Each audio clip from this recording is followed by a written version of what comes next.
What's up everybody, it's your boy Proftrof and we're back again with another Warhammer 40k video. This is by Majorkill. This is the Lost Primarchs explained by an Australian. It's pretty new actually. I think he released it in the last 2 days or some shit. So yeah, it's pretty cool. Anyway, I was planning on doing some fucking... some of you might have seen the poll. Turns out that shit was a bad idea. Anyway, so we're back to the normal way of making videos and Hey shit. guys and gal, Games Workshop are very deliberate with what they flesh out and what they leave ambiguous. Some might say this is so the consumer can insert their own lore into the gaps, but I reckon it's because they don't want to embarrass themselves with shite storytelling for key plot points. Nothing has been left more mysterious than the identity and fate of the 2nd and 11th Legion and their Primarchs. As GW slowly begin to peel back the layers of the less known lore, like how they have gone in depth with the Emperor's unification wars and his tragic Thunder Boys, The fuck are those midgets? like how they have gone Are those gnomes with axes? What the fuck is that shit? Interesting. I understand why the Emperor had to purge Earth now. in depth with the Emperor's unification Yikes. wars and his tragic Thunder Boys, I'm honestly expecting some concrete stuff from the Lost Legion soon. They have already dropped us plenty of hints, enough hints to make this video, so I would say it's only a matter of time.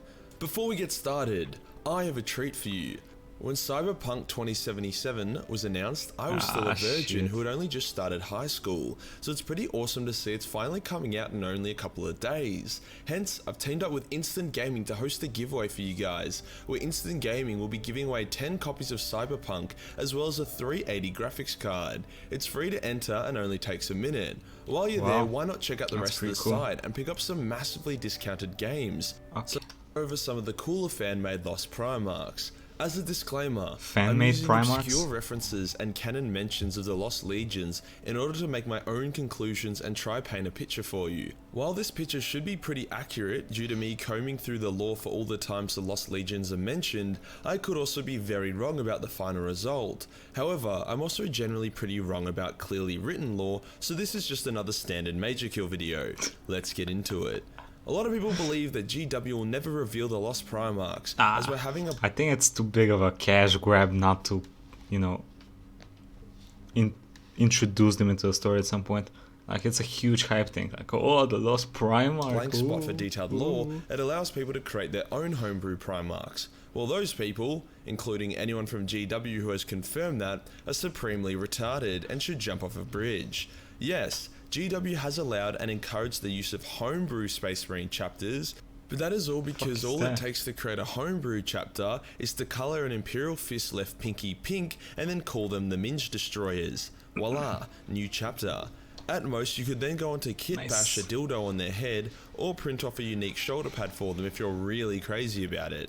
For a homebrew Primarch, you would need to pay hundreds of dollars if not more to get a 3D modeler to create your Primarch from scratch, and then get it printed. You would then have to spend that's hours awesome. creating a really cool backstory for them, so that if anyone ever saw your Primarch, their first reaction wouldn't be, wow, what a piece of shit. The point I'm trying to make is that GW has no real economic incentive to keep the Lost Primarchs mysterious for the sake of the incredibly tiny True. Primarch homebrew community. Now that's out of the way, let's start with the cold hard facts about the Lost Legions and their Primarchs. We know Okay. for certain that the Lost Primarchs are dead, and that their deaths were pretty unpleasant. Their memory was struck from existence, and anyone who dares speak of them would be put to death, so obviously they didn't go down screaming, "For the Emperor!" It would be easy to say that chaos got to them early, but that just wasn't the case. The majority of Primarchs were completely oblivious to chaos, but knew a fair amount about their brother's downfall. They We did? also know that by the time the Emperor found Corvus, the Lost Primarchs were already dead. Hence it's also a fact that their demise occurred reasonably early within the Great Crusade. Another fact we know is that the Lost Legions fought in the Rangdan Xenocide, which was humanity's greatest challenge prior to the Horus Heresy, and I even made a video on it the other day. When they fought here, they were not yet disgraced and disbanded, and the death of one of the Lost Primarchs is heavily believed to be because of the Rangdan Xenocide. More on that in a moment. We also know that when the Lost Legions got deleted, not all What is this? If Aquaman became a fucking Primarch? All of them were Oh, he purged, looks and a kinda large dope. number of them were absorbed by other legions, mostly by the Ultramarines who experienced a large influx of new Marines at the same time as the disbanding of the 2nd and 11th. Coincidence? I think not. Some wordbearers even discussed the exact thing happening in canon, so I'm pretty confident this is the case. After all, even with chaos, corruption, and careful planning by their Primarch, 1/3 of each traitor legion was still loyalist, so it's not hard to assume the same would come of the Lost Legions. So here is the big theory about the death of one of the Lost Primarchs. I can't But what the fuck is this weird ass weapon he's using? That seems more likely to kill him than the enemy. Let's be real. What the fuck is that, bruh? Give him a sword or some shit. What is that?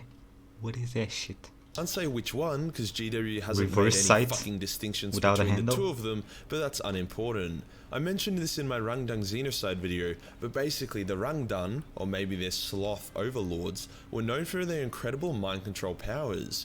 I reckon that the Rangdan were able to corrupt one of the Lost Primarchs and a lot of his legion over to their cause, explaining why the Rangdan Xenocides were so challenging for the Imperium, as well as why the Rangdan Xenocides have been mostly That name's purged pretty from funny though. Imperial records. Rangdan. There is absolutely no description or image of the Rangdan available, as I believe the Emperor didn't want it to be common knowledge that one of his sons had betrayed him.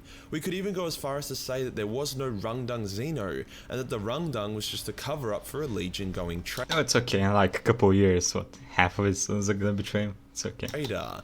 This theory is backed up by the fact that Russ has hinted towards being the Emperor's executioner Russ. and having experience when it comes to killing Primarchs. Obviously that experience doesn't count for much because he failed to kill Horus, Angron and Magnus despite being in a position where he could have killed all three of them, but, you know, she'll be right.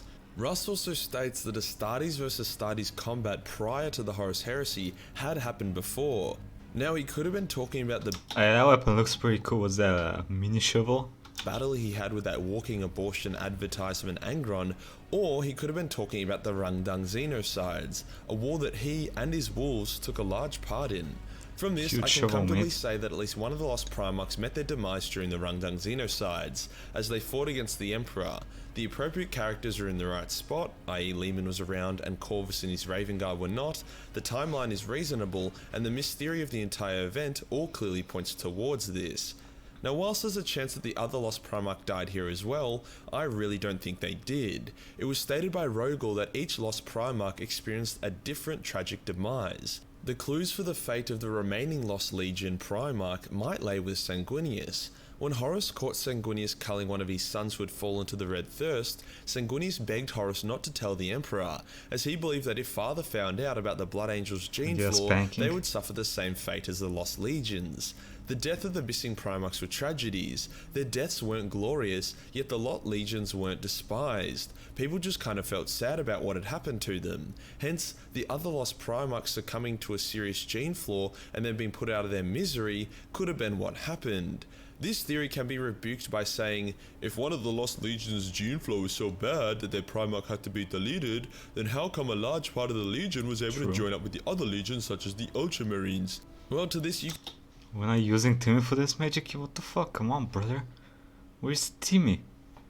What happened to Timmy, bro? could say that only a certain percentage of the Legion, including the Primarch, experienced the gene flaw, or you could say that when the Emperor ordered said percentage of the Legion to be culled, the Primarch refused to do so and rebelled.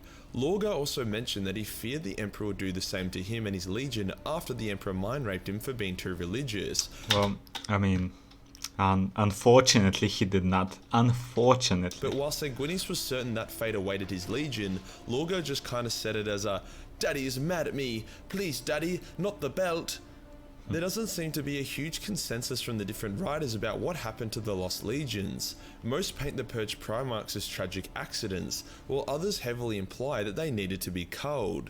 It's also hard to determine if the Lost Primarchs' crimes were so great that they had to be purged from existence, or if the Emperor just wanted to maintain the propaganda that his Space Marines and Primarchs were unbeatable and infallible. Now I did say that people who wanted the missing Primarchs to stay ambiguous so they could have their own homebrew Primarchs were retards, and I stand by that. However, a couple homebrew Primarchs have been made anyway, so I'll pick out a couple of my favourite. First off, we have Ikariion the Stormborn of the 2nd Legion, the Lightning Bearers. Off the bat, the Primarchs were missing a Very Japanese. elements. Like has the Dioni masks they usually put on samurai and shit. The shoulder pads look very Japanese. Japanese-inspired Primarch. Yeah, It was like cool. GW said, we got a Mongolian, you know, what else is there? And forgot that if Warhammer had been allowed to take off in Asian countries, they would be worth $1 bazillion, and that nobody in Mongolia can afford motorbikes. Oh, that. Ikariion is the Primarch equivalent of a noble samurai who wielded incredible elemental powers based around, you guessed it, lightning. Now, from the fan lore made about him, his demise and fall doesn't seem to be connected to the Rangdan Xenocides. I would say that his son's tendency to electrocute shit, as well as being a bunch of sushi-eating pussies who didn't want to genocide in the Emperor's name anymore, led to them getting excommunicated. There is an amazing artwork here that details the end of Ikariion and his sons. It depicts Russ and Ikariion having a final conversation before Russ kills Ikariion in a duel. The conversation basically goes Russ being like, "I don't want to have to kill you, but you turning your back on us has left me no choice." And then Ikariion is like, then Russ is like, "Eat death, you fucking weeb." Yeah, that's more or less how it goes. The unique style, design, and abilities of Ikariion are impressive, and would easily allow him to stand out as a fan favourite from the rest of his brothers. You know, if he didn't get killed, then deleted. There's actually a lot of cool artwork for this guy and his legion, so if someone wants to flesh out their lore a bunch, or send me a link to a lore page about them that I was unable to find myself, then I might end up making a video on him. My choice for the 11th Primarch is a bit harder, because Ikariion just kinda shits on everyone else's homebrew Primarchs, but I'll have to go with Raktra Akaro, Primarch of the Earth and Berserkers. Cause, you know, he kinda looks like the guy that would get mind controlled by the Rangdan. The issue with Raktra is that his creator decided to pile him into a fan-made version of the 40k universe that has different fan-made Primarchs for each legion. Whilst this is cool, I guess, it means I can't use much of his lore to describe him here, as it would make absolutely no sense. This is why fan-made Primarchs is stupid. Basically, Raktra was a raging asshole that could match Angron with how much of a ruthless dick he was. At least Angron had an excuse via the nails in his brain. Raktra just kinda sucked as a person. However, he was a master hunter and an apex predator of his planet, growing up in a gang of a hostile world that had been ravaged by the Age of Strife. When the Emperor arrived, Raktra was excited to finally meet an individual more powerful than he, hence he agreed to serve the Emperor. Well, when he discovered that his role of a Primarch was to protect humanity, not teabag it, he got pretty upset. Okay, my boy sounds like he's a fucking Baki character. With how powerful and ruthless he was, as well as how cooked his brain seemed to be, he would be the perfect candidate for the Rangdan Xenocides Primarch. Fan-made stuff is cool. Canon lore is cooler. Give me some canon missing Primarchs, or just make Ikariion canon, and I'll be happy. And that does us for today, guys, the lore and story of what we know about the missing Primarchs and their legions. If you enjoyed the video and want to support the channel, then Patreon is the place to... Okay, so they're dead 100%, they're dead. Which kind of fucking sucks, because I was kind of hoping that they would be like, oh, they disappeared, and maybe they shall appear soon, when humanity needs them the most. But nah, they're fucking dead, bruh. They're dead. So yeah, that kind of sucks. Anyway, let me know what y'all think. Let me know if you have any fanfic Primarchs that y'all like, and yeah, put them in the comments if you have any of those. Anyway, like, comment, subscribe, and I'll see you next time, everybody. Have a nice fucking day.